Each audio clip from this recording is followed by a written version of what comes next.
शिरपूर शहादा रोडवरील शिंगावे गावाकडे जाणाऱ्या रस्त्यावर पोलिसांनी सापळा रचून गावठी बनावटीचे पिस्टल व 2 जिवंत काडतुसांसह 2 आरोपींना अटक केली।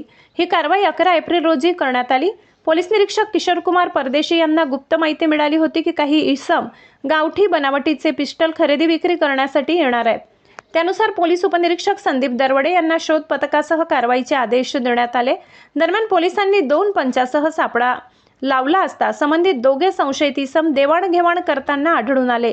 पोलिसांनी त्यांना ताब्यात घेऊन चौकशी केली असता त्यांची नावे पवनदादा कोतवाल व 19 राहणार काडेपडळ हडपसर पुणे, अक्षय संदीप पाटील व 21 राहणार भटाणे तालुका शिरपूर जिल्हा धुळे अशी असल्याचे त्यांनी सांगितले।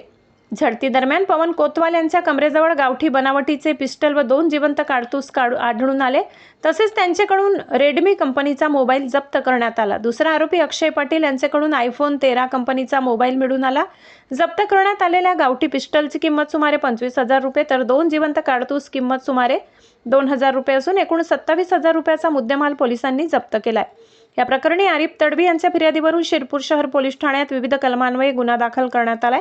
ही कारवाई पोलीस निरीक्षक किशोरकुमार परदेशी यांच्या मार्गदर्शनाखाली पोलीस उपनिरीक्षक संदीप दरवडे व डीबी पथकातील पोलीस कर्मचारी यांनी यशस्वीरित्या पार पाडली। पुढील तपास पोलीस उपनिरीक्षक संदीप दरवडे करत आहेत।